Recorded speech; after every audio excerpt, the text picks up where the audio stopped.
Electrocast.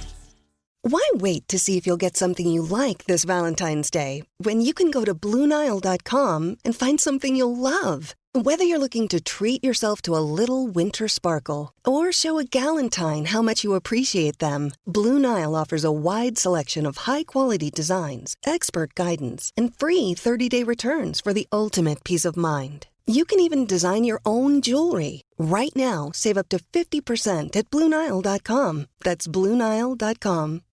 This episode is brought to you by Shopify. Whether you're selling a little or a lot, Shopify helps you do your thing, however you cha-ching. From the launch your online shop stage, all the way to the we just hit 1 million orders stage. No matter what stage you're in, Shopify's there to help you grow.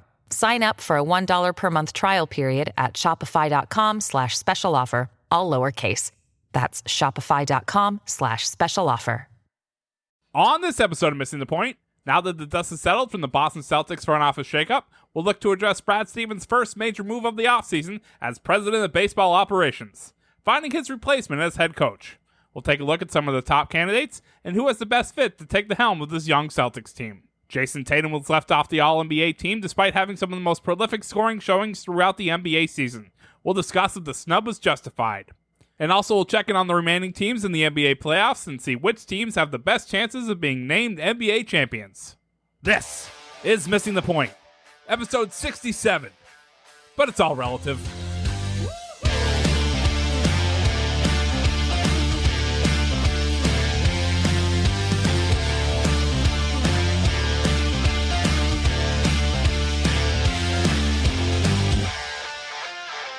Welcome to Missing the Point. My name is Joe Malkin. I'm your host this evening, joined by Bob Kelly, Mike Marcangelo, and Craig D'Alessandro. And we have a lot to talk about. We don't really know where to start with this one, so we're going to start in the NBA. And the reason we're going to start in the NBA is we had Josue Pavone down in the comments or in the show notes below, thanks Craig, on last week to talk about the Boston Celtics, the state of the Boston Celtics.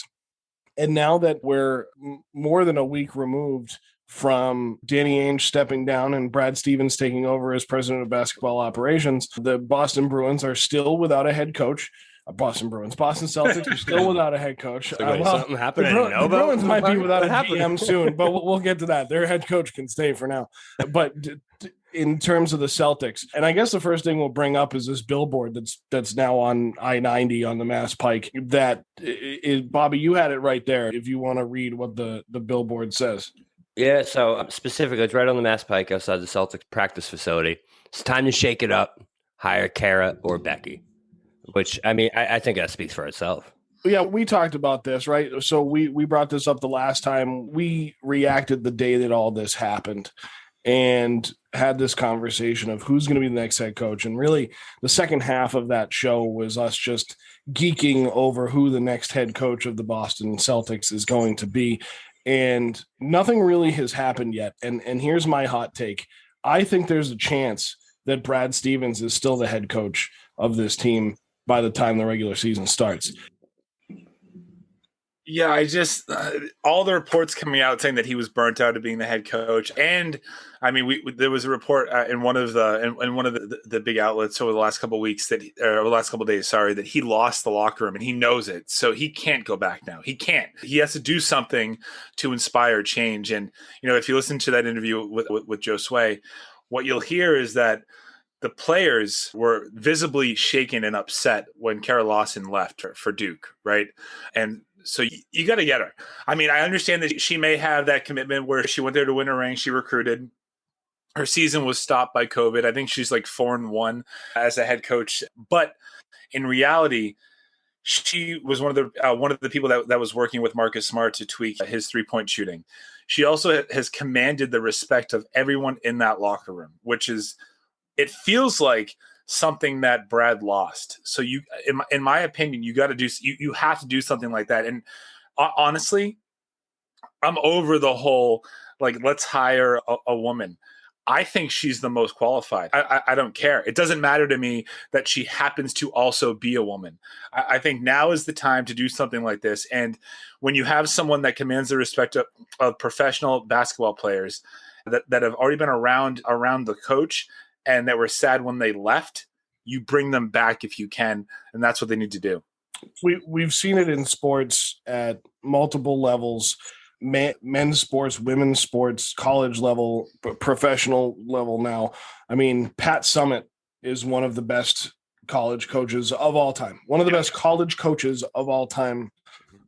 That's end of sentence. She was incredible at the University of Tennessee, commanded players, and even worked with the men's team there while she was there, and never coached them, but worked with them. And the court is named after her.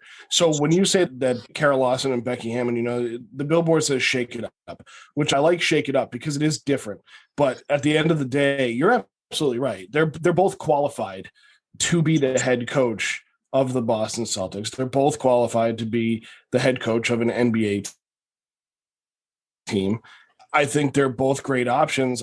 I can still see, to back up what I said earlier, is that Brad Stevens, if he, as the president of basketball operations, can shake that team up enough from that position, I think there's still a chance that he could be the head coach. But Mike, I pose this question to you.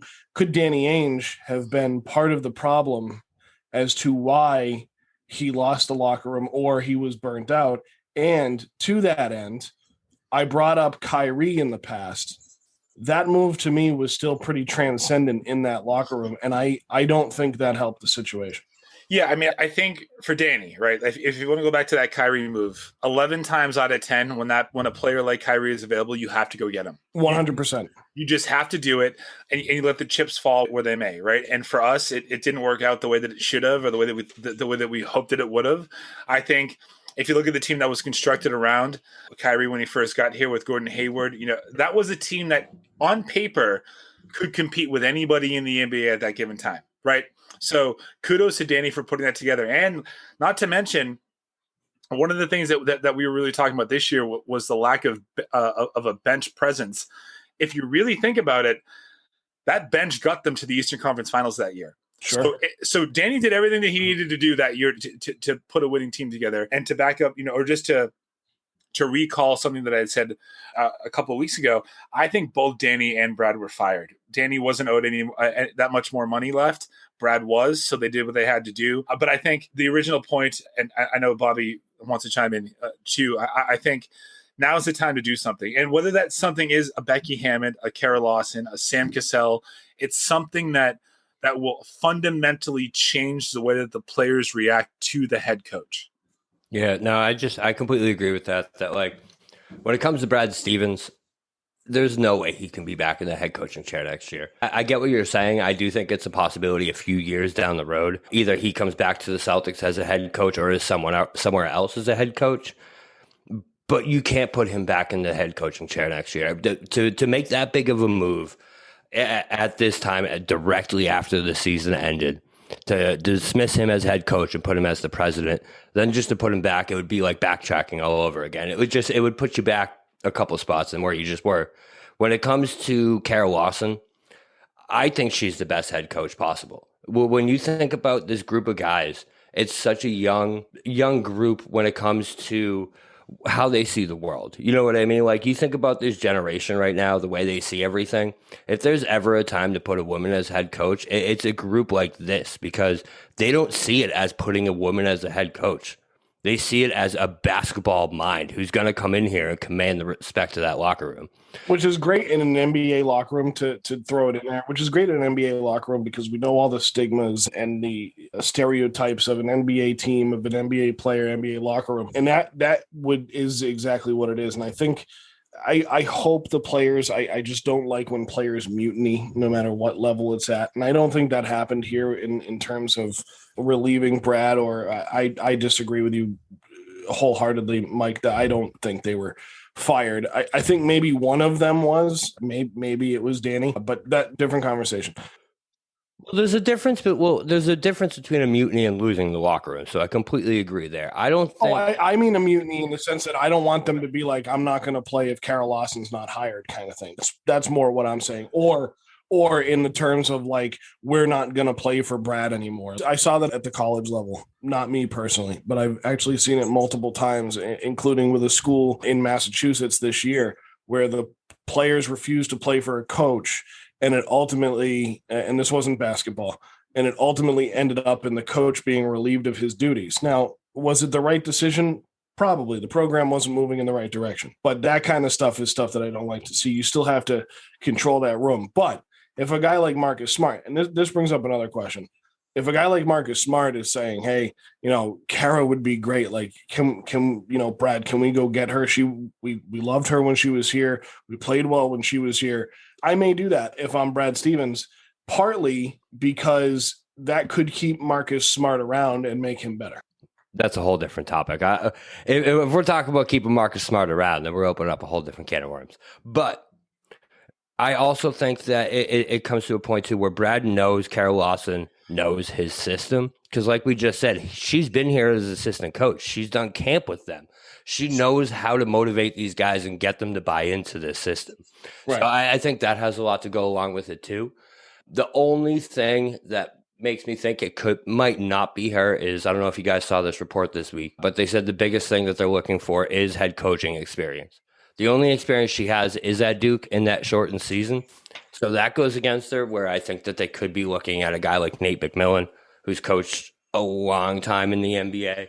Well, that wipes out half of the list of coaches. I mean, yeah, it does. It does wipe out a lot, but that was one of the reports I saw, that they were looking for head coaching experience. So I hope that's not the way they go, because I do think Chauncey, Kara Lawson, and those names, Becky Hammond, are the way to go. But that's what the report saw. So I think Nate McMillan's a good dark horse here too.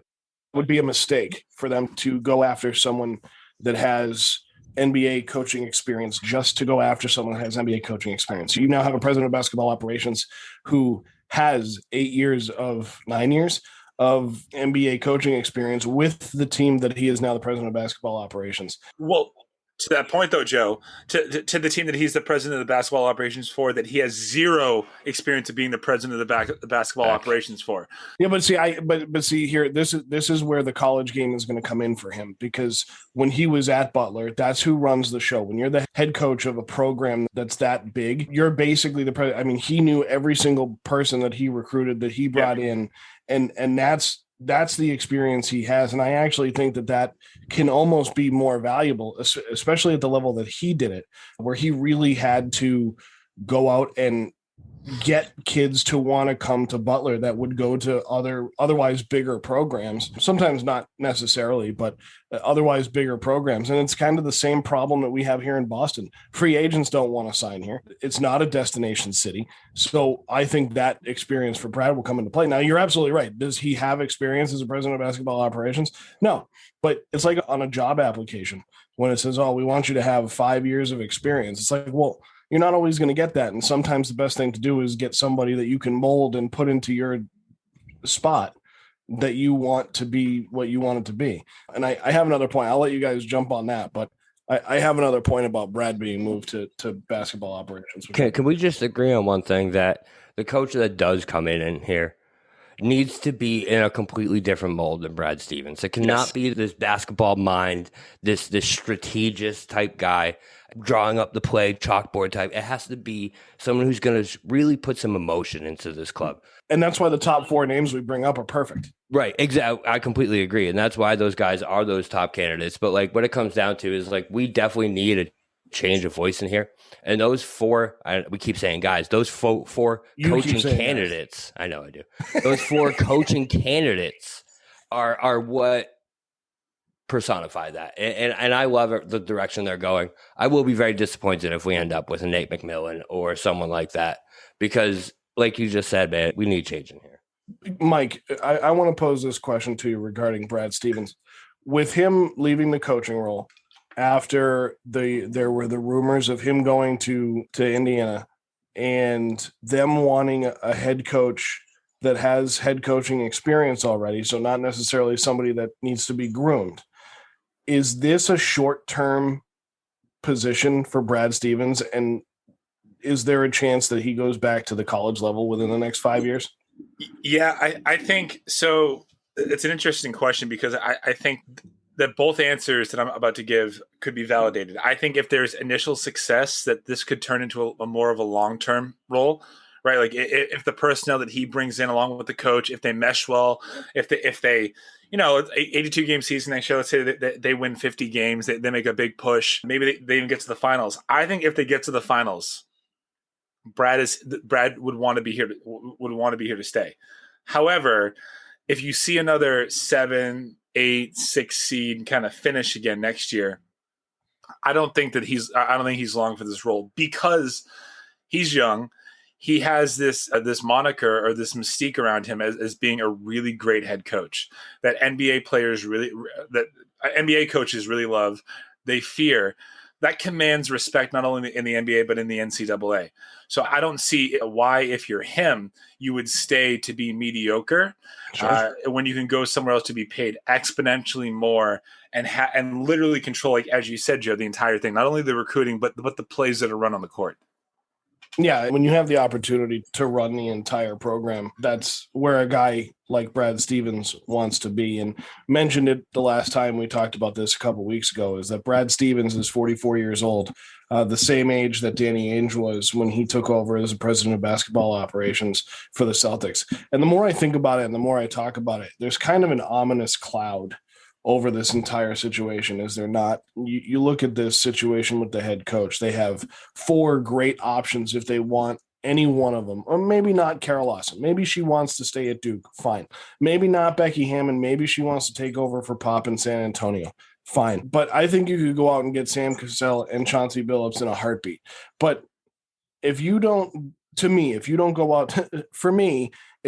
out and get one of those 4 coaching candidates to come in and coach this team with this young team in the direction that it is, and Brad can't put together something for that coach to work with, there's just so many unknowns with the Celtics team. And it's amazing that it's happened in 2 years' time. We've seen the Nets rebuild. We've seen the Milwaukee Bucks stay about where they are. They're an interesting team to watch play. We've seen the Miami Heat. They're about as good as they were last year, but we're seeing a lot of good teams still remaining. I mean, we're going Western Conference now, but the Phoenix Suns are so much fun to watch. The LA Clippers are a lot of fun to watch. So we're coming from a spot where the Boston Celtics were one of the most fun teams to watch in the NBA 2 years ago to now a 7 seed. And it's amazing that after all that success, that a 7 seed and having to play in the play-in game, which we really can't put. I mean, it's a factor, but it's such a silly factor. I think that was one of the worst moves the NBA made this year. Conversely, I loved it. I loved it. I liked it. Every second of it. I liked it because it added a little bit extra, but I think it didn't do Brad and Danny any favors. So maybe it's just me looking at it through a green lens, basically, is what it is. I like that. Green lens. I like that. Yeah, green team. But see, the thing is with this team is it really was that you can't expect to plug 5 guys who haven't had any real legitimate NBA experience in crunch time minutes and expect them to actually compete with the best of the NBA. So that's really where, like, as good as Danny was for all those years, that was his downfall, was that from 2018 to 2019, he didn't go out and get those guys that we need to win a championship. He didn't go out and get those James Posies. He didn't go out and get those Spencer Dinwiddies. He didn't go, you know what I mean? Those role players that you need. Instead, we have an Aaron Nesmith playing those minutes. We have a Tremont Waters playing playoff games. We have these guys that have no business even being in an NBA game, playing crunch time minutes.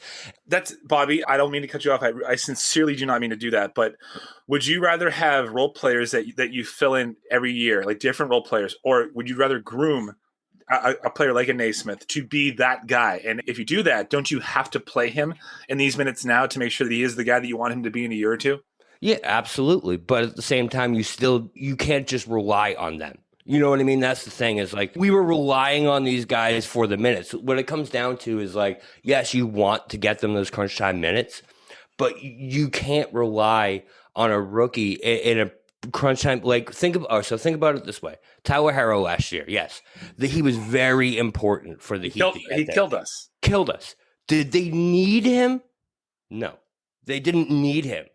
Well, but Bobby, that wasn't the intention of the Celtics. That wasn't the intention. Right. And so that's where my point was going, was like, that's where Danny Ainge really went astray. That's my point, is that he went astray because he didn't bring those playmakers in. But those guys getting those minutes this early in their career was not his intention. And what I mean by that is, and the most recent example I can use is the other night in the Brooklyn Nets game, where you had James Harden sitting on the bench with a hamstring, and you had Kyrie Irving go down in the second quarter with an ankle injury. And all you had out there was Kevin Durant, who missed 23 games in the regular season anyway, but is still one of the best scorers in the league. But you then were relying on guys that you didn't necessarily have to rely on. So what you just said about Tyler Herro, did they have to rely on him? Nope. That's why he had a better season last year than he did this year, because he was under the radar. Did the Nets have to rely on Joe Harris during the Celtics series? No. That's why he played as well as he did. Now they have to rely on him in this series because he's going to get more minutes along with Blake Griffin and some of these other guys. But he wasn't shooting as well the other night. So my overarching point is, when they brought in Gordon Hayward, he got hurt. Those guys had to get more minutes. They brought in Kemba Walker. He got hurt. Those guys had to get more minutes. And Klay Thompson was a shell of himself in Boston. Tristan Thompson. I wish we had. I know. I wish we had Klay Thompson. Sorry, I literally did a shell of Klay Thompson. I'm in. Yeah, I know. But Tristan Thompson. Sorry. So the point is that they shouldn't have had to rely on them, and that wasn't the intention. It ended up that way because he didn't bring in the role makers, so the role players. So I agree with you, but I also disagree with you. Yeah, well, which is common. I think that that our conversation is exponentially different if Jaylen Brown and Kemba Walker are healthy, right? Because we're having then what you're talking about right now. Yeah, then what you're talking about is a situation where Naismith and where your boy Peyton Pritchard are filling the role that they were designed to fill in their rookie year, right? But I mean, to your other point, just as a counter, the Boston Celtics led the Miami Heat in every single fourth quarter of that series last year. So yes, the Heat did need Tyler Herro to go off like that. They needed him to do it. It was required of that to happen for them to win that game. So, but was it expected? No, but he was there. And I think your overarching point is we did not have a Tyler Herro on this team. In reality, it's because the starters that we had were not enough to complement the starters of the opposing team. Yeah, and when you think about that team last year, how much we took that team for granted, for what we saw this year. The talent level on that team last year was 10 times what we had this year. They were so much better on so many aspects of the game. And that's why, like, when you look at this season, is like, I always look at it with a grain of salt now after it's all done and wrapped up. And you can look at it as an overall, like, actual season. That team that we had was nowhere near. We talked ourselves into like, oh, they could be a championship contender at the beginning of the season. No goddamn way. You look at the way that team was constructed from top to bottom, they were nowhere near as talented as they were the year before. And I know you could go back and run the tapes. I know I was ready to have the parade, but we all were. When you actually look at that team, it wasn't anywhere near what we expected a Boston Celtics talent level to be. We had Jayson Tatum, Jaylen Brown, and Kemba, who was a shell of himself, and then a bunch of unknowns. Literally 9 unknowns. The year before, we had Gordon Hayward. Unknown, yeah, but he's still Gordon Hayward. No, he's pretty known. Brown. We have Jayson Tatum. We have, I can't even think of the rest of the team. Kemba Walker. We have Daniel Tice. Last year. Daniel Tice. Who else? I don't even remember. But anyways. I know you said that. Shut up. Joe, do you know the first one Craig thought of? But anyways. The first one Craig thought of. But like, it's just, it was a different level. And I think this year coming up, Brad is going to make a lot of moves this upcoming year, and we're going to see a different talent level on the court. I just hope he hires the right person to coach him. Fair point in fact. Can we just talk about, I know Joe was just telling me he was going to go to this, but I just want to see, I want to be the person to elicit this reaction from Bobby. Jayson Tatum is not an all-NBA player. Oh my God, don't do that. But all right, so thank you for the segue, Mike. You're welcome. So the NBA released its all-NBA teams today. June 15th, today, like you guys know what day it is. Yep. They released their all NBA teams on June 15th. It's a Tuesday. It's a great day. Tuesday all day. And here is your 2020-2021 all NBA first team. Receiving the most first place votes with 100 first place votes is Milwaukee's Giannis Antetokounmpo. 500 total points. He had no second team votes, no third team votes. Nikola Jokic from Denver, Steph Curry, Golden State, Luka Doncic, Dallas, Kawhi Leonard, LA, the Clippers, that is. That's your first team.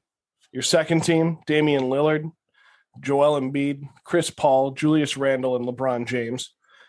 Your third team is Rudy Gobert, Jimmy Butler, Paul George, Bradley Beal, Kyrie Irving. Tell me who he replaces on there. Jayson. So hang on. Well, let me say that. So Jayson Tatum is listed as the next point getter, which actually doesn't make sense here, guys, which I just noticed. I don't know if you noticed this, but he's listed as a forward. So fine. But he had more total points than Kyrie. He replaces Paul George, dude. He replaces Paul George and Jimmy Butler. See, but here's the thing where we say replaces. These are all voted on. Yeah, but you asked the question, like who on there does he replace? Sure. So these are all voted on by players and media and everything else. So why does he replace Paul George? Because he's a better player. Well, okay, so he replaces Paul George because he's a better player. He's on the up. Paul George is on there because he's the name. But in reality, if you want my total honest opinion of this list, it's absolute trash. Yeah, Kevin Durant's garbage. Kevin Durant's not on it. Kevin Durant is listed in that same level as Jayson Tatum. Right. He received 1 first place vote, 4 second place votes, and 6 third place votes. You cannot have an all NBA team. He missed 23 games, Mike. That doesn't matter. He missed 23 games. I mean, we had conversations when Kyrie was here and while he was with other teams that he missed half the season and still made the All-Star game. So it does matter. You have to play in order to get the votes to be put on these teams. Yeah, but so then maybe that's the only rationale that can hold against Jayson Tatum is this COVID bout, and that's why he missed games. But literally, like, I know this isn't about Tatum right now, but this is what I need to go off about. Because, listen, this dude literally carried this team the entire season, right? Since he came back from COVID, he had 2 weeks where he was bad. The last 3 months of this season, or 2 months, he scored 50 points 4 fucking times. 4 times. He scored 60 points twice. He scored 50 points 3 times, 60 points once. My bad. I was at the 60-point game. Felt like twice. But so the levels this dude went to end this season, you're telling me you're going to put Jimmy Butler ahead of him on this list? Get out of here, man. Paul George, just the levels of play, he went to superstardom levels. If we were a podcast out of Milwaukee, Wisconsin, and we were looking at this Celtics team from the outside in, and we saw this list, would you say that Jayson Tatum belongs on these teams? Yeah. So take yourself out of being a Boston, take off the green lenses. And do you think Jayson Tatum belongs on one of these teams? There were how many games that they played this year? It wasn't 82. It was 72. Okay, so 72 games. Yes, so Jayson Tatum was one of the most impactful players in the league in the games that he played. And he played more than 3/4 of the entire schedule. So yes, I would have him on that list. The same thing I would say to your point about Durant. Yeah, he missed 23 games. Yeah, I get it. But in the 35 games that he started, he averaged 27 points, 7 rebounds, 6 assists. You're just a top 10 player in the league at that point in time. And I get it. He didn't play the full season. He missed 23 games. I'm not saying that he only started 10. Like, those stats that I just read off to you are not a 10-game sample size. It's an overwhelming majority of the season. So in that instance, yeah, I believe that players like that, should be on that list. And when when they're not on the list, it kind of negates it. And the last thing that I'll say is Jayson Tatum, because he wasn't named to an all NBA team, he does not get the $32 million bump in his rookie contract extension. So not only does he lose out on the money, but he didn't deserve that, because in a season where it was defined by overcoming the odds and COVID and coming back, too soon and making sure that we all had the pleasure of watching the games, he was there. And in the games that he showed up, he was one of, if not the best player on the court at most times. When you put in a clause in your contract to make more money as it's voted on by, as you don't really have the ultimate control over it, I think that's silly. Well, it's super confident. It's just which is fine, but we're also looking at forwards, Antetokounmpo, Leonard, Randall, James, Butler, George. Do I agree with you that he should have? If he was on the third team, I'd say fine. I don't think he necessarily belonged higher than that. Yeah, but I also don't think LeBron James is again the one that was voted on because of the name. He missed 21 games. LeBron James this year. He missed 21 games due to the high ankle sprain. It makes the second team, and you're going to leave KD and Tatum off. And it just, you're right. It's all because of the name and the votes. It's a popularity contest. Well, the NBA is always a popularity contest, and this league has always been that, and we all know it. We all see it. I don't necessarily agree with you guys that Tatum was robbed. I think he deserves to be on the third team, maybe. Yeah, but I don't think he was robbed. I mean, I think it is what it is. I think the when Bobby says, well, he did this and he scored 50 games and this many games in a row, and it's like, well, man, that's because they had to lean on him. Like he was the literal crutch of the Boston Celtics because they had nothing else at that point because of injuries, because of lack of buy-in, because of whatever the reason was. So I just think that the Celtics were more of a, I don't want to call them a dumpster fire. No, that's right. That's the right thing to say. What they were. Yeah, and we just didn't know how much of a dumpster fire it was, and I think that's another. I mean, I'm not an NBA savant, right? Those two are not in attendance tonight. But what I will say is, I don't have a problem with the first and second team. In reality, I don't have a problem with those. Third team, though. If you can't find a reason to put in a Jayson Tatum or a Kevin Durant or even like a James Harden and on that list, there's an issue because those three, they're the cream of the crop. And they are better than a Jimmy Butler, a Paul George. And yeah, I think those two are the two biggest considerations for me. Bradley Beal deserves to be there. I think the way I see it, what upsets me the most is when you think about this NBA season and the storylines and what we talked about and what you remember. What I'm going to remember is Kevin Durant coming back from that damn Achilles injury like an absolute champion, and Jayson Tatum elevating to a completely different level. You know what I'm not going to remember? Paul George being Paul George and choking in big moments and having stats that yes, he was great, but it wasn't something to remember. It was just what you expect and what you see from Paul George. And then when it comes to Jimmy Butler, is like Jimmy Butler had a terrible start to the season. He was not good to start the season. He had a stretch of about 20 games that the Heat were terrible. He was terrible. They got hurt. And it wasn't until he got healthy and until the rest of the team started to gel a little bit that we actually saw the Jimmy Butler we remember. Jayson Tatum and KD, to me, just deserve that spot because of what they went through this season and because of how much they elevated their games past what we thought we were going to see. So I was almost about to say Chris Paul didn't make that, but he did. I'm looking at the other. That would have been highway NBA, man. So talking about these other series, and what's Joe, that? Before you go, I don't mean to step on you, but we have a rare appearance on this show and in the segment. I believe someone, Craig, just asked for us to go to him next. So, Craig, do you have something to say about this? Yeah, I just want to clear up the $32 million thing with Tatum. If Tatum made the NBA All-Star team, he would have increased the total of his rookie extension with the Celtics by $32 million, increasing the value of the 5-year deal from $163 million to $195.6 million. This is due to the NBA Rose Rule, which allows teams to pay a player 30% of the salary cap instead of 25% on the rookie extension when a player meets one of these following criteria: named to the All-NBA team or in 2 of the past 3 seasons, named Defensive Player of the Year in the most recent season, or named MVP in any of the last 3 seasons. So that's where that is. So it's something that's in every NBA contract. Yeah. Essentially, it's in every contract, right? I mean, Craig, sometimes you just come in with absolute fucking fire, dude. And we just that's it from you. Oh yeah.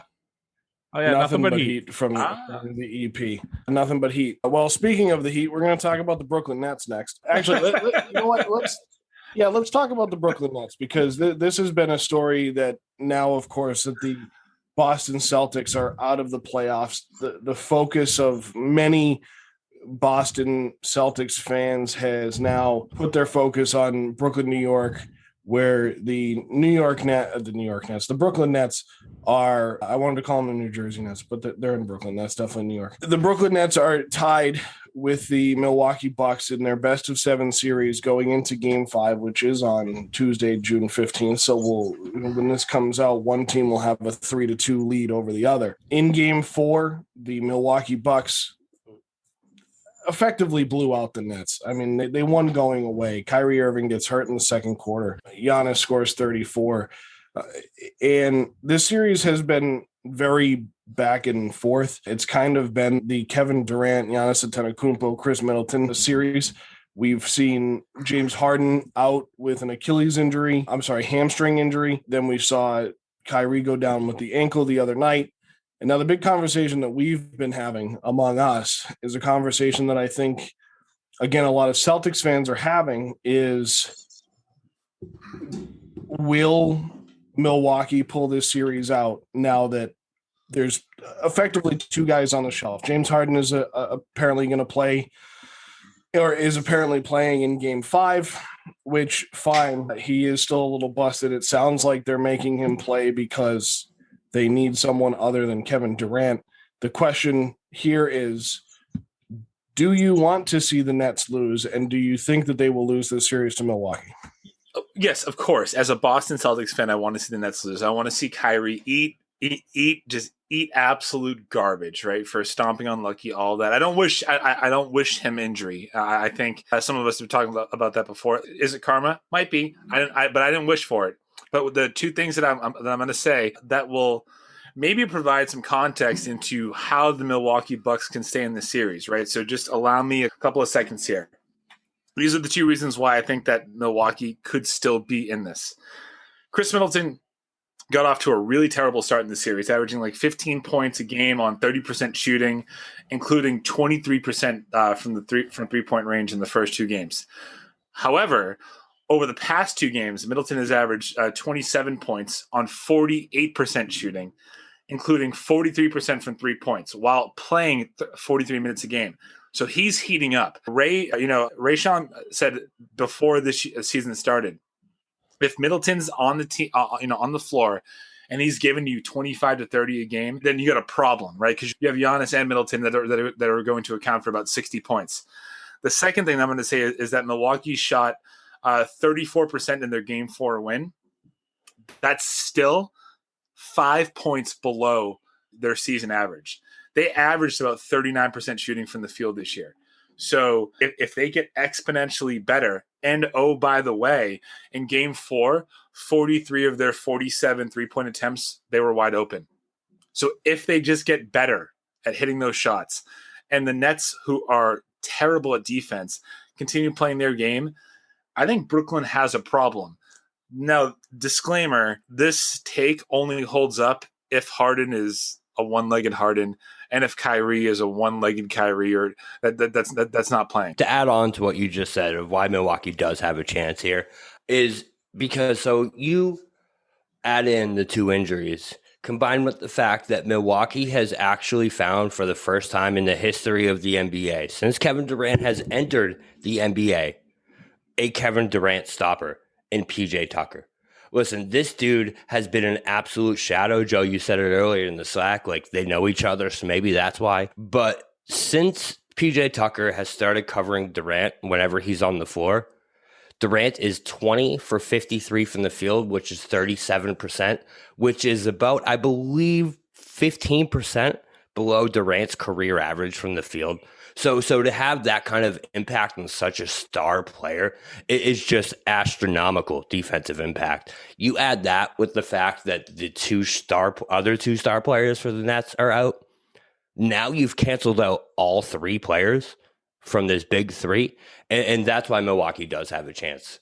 I don't know if they can keep it up for the next 3 games, but they absolutely have a chance. It becomes easier for them when you don't have to lock down all 3 of them. And they didn't have to do that. Now, PJ Tucker has played phenomenal in these playoffs for Milwaukee. He has been unreal, and he's kind of put himself on the map, per se. I mean, he's an old school style player. He's a consistent player, but this has been the matchup that Milwaukee couldn't have asked for a better situation. They're like you guys just said, like Mike just said, you're sending out a James Harden on one leg, and you may not have Kyrie. It doesn't sound like Kyrie is going to come back in this series, so it's really going to be. He's not. It's confirmed. Yeah, it's going to be down to, again, and I mentioned it earlier. I mean, this is where the signing of Blake Griffin comes in, because now Blake Griffin has to step up and be the third guy, possibly the second, depending on what James Harden does. And I said it earlier to you guys,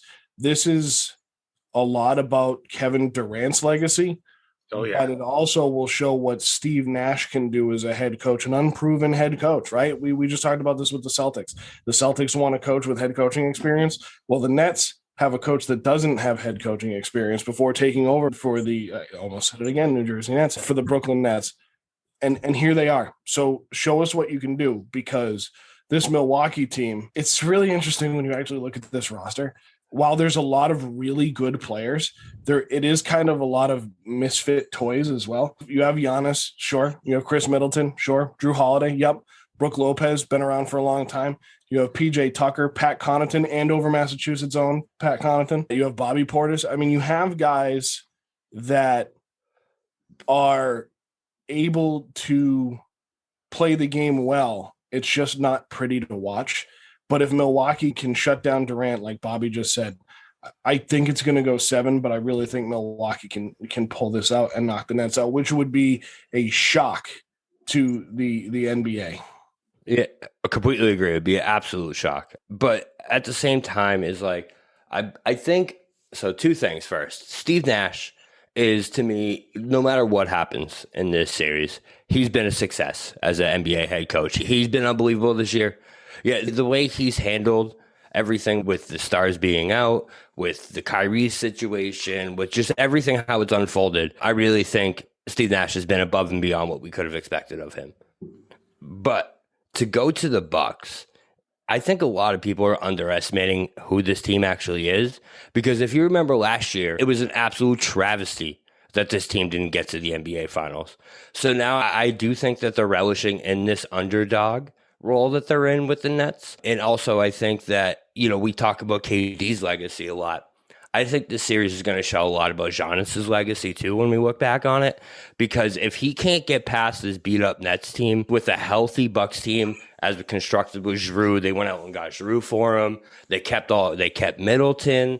They gave him the Supermax. And if he still can't get by a beat up Nets team, I think this is something we remember for a long time about Giannis. I mean, just don't forget that Kevin Durant is still one of, if not the best player that's still actively playing in the NBA when he's healthy, right? He just is. He is the most prolific scorer. He's for a man his size to do what he can do on a court, it's unbelievable to watch. And the Nets are 5-1 this year when the 2 other big 3 members are out and KD starts. 5-1 against who, though? They were all in the regular season. I mean, you had 6 chances. You only lose 1 game. I don't care if you're playing against the Harlem Globetrotters, right? It's still like they never lose, Mike. But what I will say is Durant.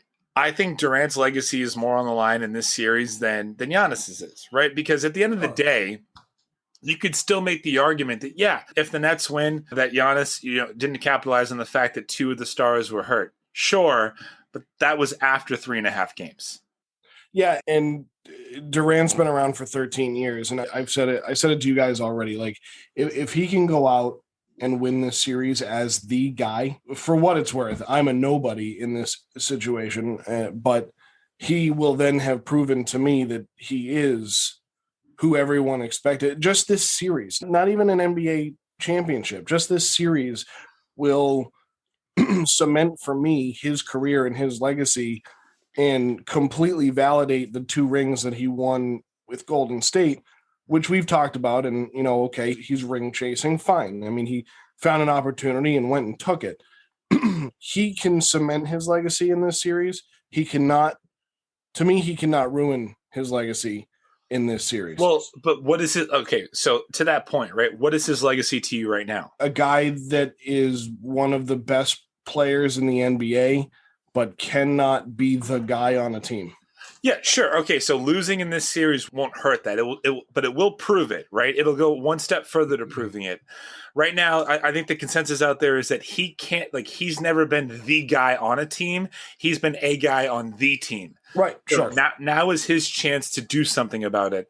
And if you get past the Bucks and you go to the Eastern Conference Finals, and if he's able to get the Brooklyn Nets into the NBA Finals with a big three that is consistently injured and in these playoffs are hurt, fragile, whatever you want to say, then yeah, all that criticism goes away. Because I truly believe, and again, I'm not the basketball savant, this is the best version of KD that we've seen, and this is the first time in a situation that we've seen that this is the team that he is on, that he is the leader of. He is the glue that holds everything together, for which everything good that happens is because of him, and everything bad that happens is in spite of him, right? So now it's his time to prove it. Yeah, I couldn't agree more with that, man. Especially with how, like you said, those two out of the big three going down, and now all of a sudden he's leading this team by himself. And not to mention the rest of the team, this was constructed to be a big three. And when you construct it to be a big three, the rest of the role players usually suffer. The Bucks are constructed to be a full basketball team. You know what I mean? Like, they could lose one or two guys and it wouldn't affect the team as much as it affects the Nets. When it comes to Durant, if he actually leads the rest of this squad to the NBA Finals, it'll put him up on a different pedestal that literally is the LeBron, the MJ, that level. If he can actually lead this Nets team with these two injured superstars to an NBA Finals. I mean, you look at what they're going against right now. If they can do that without those two guys, that's a whole different thing altogether. Whichever team wins that series, they'll have to play the 76ers or the Atlanta Hawks. And I don't think I've ever been as into, well, except last year when we had first started the podcast, but I might be more into the NBA playoffs this year. That may or may not have something to do with DraftKings, not a sponsor. But watching these series and watching these teams play, that Utah series with LA, with the Clippers, has been outstanding. The 76ers Hawks series has been the least exciting of the four series, but now it's the third exciting because the always exciting Phoenix Suns have taken down the Denver Nuggets. But guys, here's one of the final questions I want to pose to you. Let's say Milwaukee pulls the series out against the Nets. Atlanta beats up on Philadelphia. Utah wins against LA. Your final four teams in the NBA Conference Finals are the Phoenix Suns and the Utah Jazz and the Atlanta Hawks and the Milwaukee Bucks. What does that say about the state of the NBA, good or bad? I'm not saying it's one way or the other. And will it hurt the TV ratings going forward? I think it is great for the league, but it's terrible for ratings, right? In the short term. I think right now, like, the goal is for you to believe as a fan that every franchise has a chance to win. And the problem with that is, though, is that when it happens and you're not expecting it, if all four of those things happen at the same time, like, how is there interest, right? I think that you'd be finding fans or ratings of people that are watching to see that team that just eliminated their team lose. Fine, sure, I get it. I do think it's good in the league because you do want to have a situation where you think like, oh, Phoenix is on the rise, right? That's great. And then you have Utah, great. Nuggets, awesome. All the players that, not the Miami Heat, not the Boston Celtics, not the Lakers, not the Spurs over the last 20 years. You can have a situation where you finally can say, you know what? The Bucks aren't just like this one and done team. They might actually have some championship DNA in them. They might make it. And, Giannis, if Giannis gets a ring in this season, having to go through that big three, even if, they're not fully healthy, I think that he's the next superstar of this league. I think like you can actually, if you're the NBA, you can hitch your wagons to him. Yeah, I think they have a couple routes to do that, honestly, because if you look at the teams that are left, there's multiple guys that need that ring to become that next level superstar status. We have Devin Booker, we have Joel Embiid, Giannis, all these guys, if they get that ring, they're now etched into NBA history as superstars who led their team to a ring.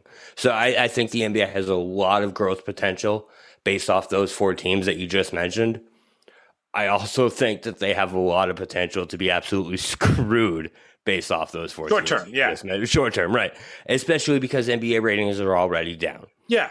There's already a possibility of a Phoenix Suns Atlanta Hawks finals, and I think to me that's just an absolute disaster for the NBA. Like, if you asked at the beginning of the season, who are the 2 teams that camp in the NBA finals for NBA revenue?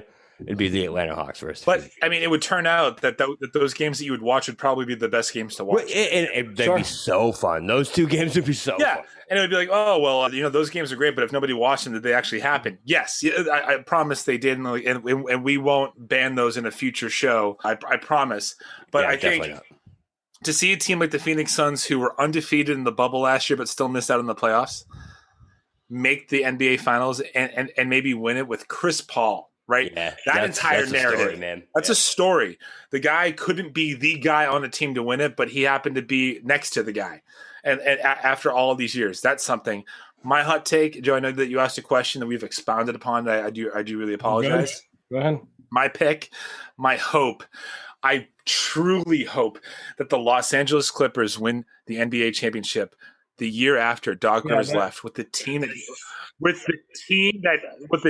that he constructed but could not lead to glory. That for me, that was again, Joe. That was for you.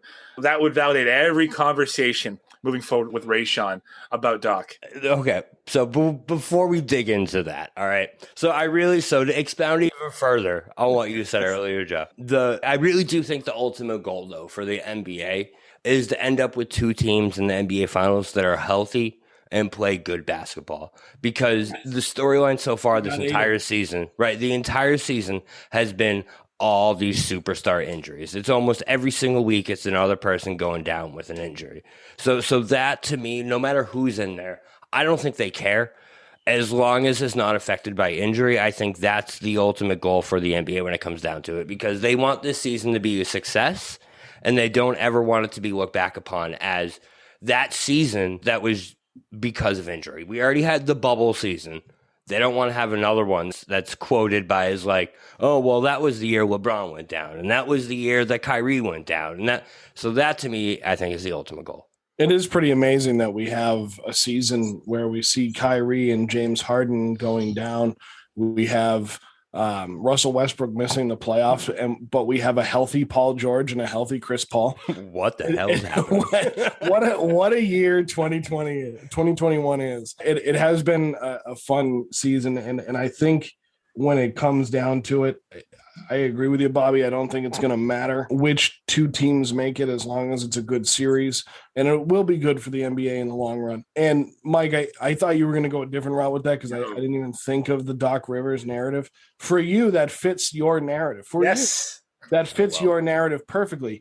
But again, as a Celtics fan, to see not only LeBron James, but the Los Angeles Lakers get bounced, and then the team that plays in the same building as them win the championship. To me, that adds a little bit more. Your storyline is much better than mine. Mine's personal.